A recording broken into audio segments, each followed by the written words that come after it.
सत श्री अकाल बच्चों। अज का साडा 8वीं क्लास का पंजाबी का होमवर्क है पाठ 23 जिसका नाम है सिरजना। ठीक है, सिरजना एक मुख पात्र है इस कहानी का। ठीक है, आओ नू रीड करते हैं। पहला यह पाली भुपेंद्र सिंह जी द्वारा लिखी गई है। पहले तो पात्र वेखते हैं। पात्र है सिरजना जिन्हों की उम्र 28 तो 29 साल की है। कुलदीप उसका पति है। बीबी उसकी सस है। मामी हस्पताल में सफाई सेविका है। ठीक है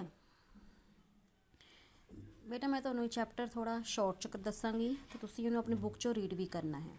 ठीक है, देखो इस चैप्टर च की है सिरजना बारे दसिया गया है कि सिरजना जो है वो किहो जिही पात्र है, यानी कि सारे पात्र बारे दसिया गया है कि किस कहानी में की है। देखो सिरजना एकांकी दी जो है इसकी मुख पात्र है। उसकी उम्र 28-29 वरे है। कुलदीप जो है उसका पति है तो बीबी उसकी सस है, जो मैं तुम्हें इत्थे दस चुकी हाँ। ठीक है, वह नौकरी करती है। उसकी एक धी है, अगों वह गर्भवती भी है, यानी कि एक धी हैगी द्वारा फिर गर्भवती हैगी। तो उसकी सस नहीं चाहती कि अगे उसकी कुड़ी यानी कि होर होवे।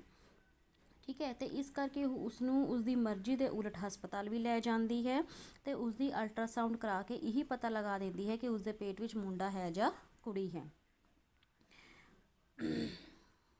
कुड़ी होने की सूरत में उसका हस्पताल करा देना यानी कि गर्भपात करा देना चाहती है। पर सिरजना नूं यही काम जो है पाप प्रतीत होंदा है अते उसकी अपने पति वालों सहयोग के ना मिलने के बावजूद अपनी अनजमी कुड़ी नूं बचाउण दा फैसला भी कर लैंदी है, भावें कुड़ी है भावें मुंडा है। ठीक है, बेशक मगरों उसने अपने पति का सहयोग भी प्राप्त हो जाता है। इस तरह वो कुड़ी मुंडे विच फर्क ना करते हुए, यानी कि बिल्कुल ही कुड़ी मुंडे विच फर्क नहीं करती है, समझण वाली ते माँ होने का फर्ज निभाउण दे दलील नाल गल करन वाली एक संवेदनशील इस्त्री भी कहा जाता है।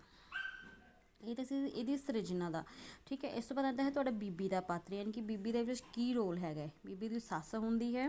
वो सस तुहानूं मैं थोड़ा बहुत दस चुकी हाँ कि हाँ भी सस चाहती है कि मैं ये गर्भपात कराउणा चाहुंदी हाँ या मैं ये पता लगाना चाहुंदी हाँ मुंडा है या कुड़ी है।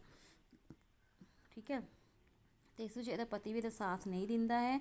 उसनों यही दुष्ट पात्र का दर्जा भी दिया जाता है वो सस नूं, क्योंकि वो कुड़ी ग्राउंड नहीं फिरदी सी ओहदी नूंह दा।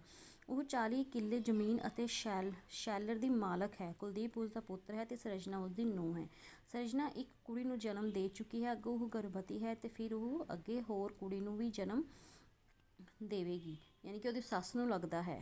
यही मन्नत लई उसनों उसकी मर्जी के उलट हस्पताल भी लैके जा चली जाती है तो उसका अल्ट्रासाउंड भी करवाउंदी है। तो अगे जो मुंडे नूं जन्म देवेगी या कुड़ी नूं देवेगी, यानी कि अगे हस्पताल पुछदी है।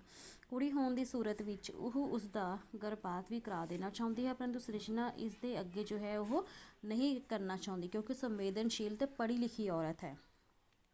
फिर जो उन्होंने यानी कि कुलदीप यानी वो पति बारे पूछा जाए तो पति जो है वह इस बारे बिल्कुल भी साथ नहीं देता, क्योंकि वह कहता कि जो मेरी माँ करेगी ठीक ही करेगी। ठीक है, लेकिन अंदरों वो की कहता सी, अगर उन्हें जो फैसला ले लिया सिरजना ने कि मैं अपना गर्भपात नहीं करावांगी तो वह पति अंदरों खुश भी बहुत होंदा है कि हाँ मैंने डिसीजन सही लिता।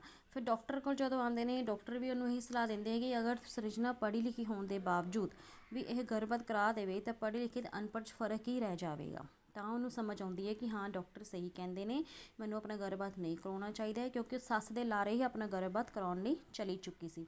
ठीक है, इस मामी का बोलिया गया है। मामी जी हस्पताल की सफाई सेविका होंदी है। ठीक है, वो भी हस्पताल में यानी कि सेवा करती है। अगर किसी को चोट वगैरह यानी कुछ भी लग जाए तो दिल भी थोड़ा जा नरम होंदा है तो वह पसीज जाता है उन्होंने वेख के, तो वह भी जो है फलस्वरूप वह सिरजना नाल हमदर्दी भी कर लैंदी है। ठीक है बच्चों, इस पासे स्टोरी यही दसिया गया है कि इन्हों के पात्र दसे गए हैं। गर्भपात बारे दसिया गया है। वो सस उन्होंने गिरान चली जाती है, पति वो साथ नहीं देता है, डॉक्टर उन्होंने समझाते हैं, सफाई कर्मचारी वो नाल होंदे ने। ठीक है, इस करके तुसीं चैप्टर अपनी बुक चो चंगी तरह पढ़ना है, चंगी तरह ही रीड करना है।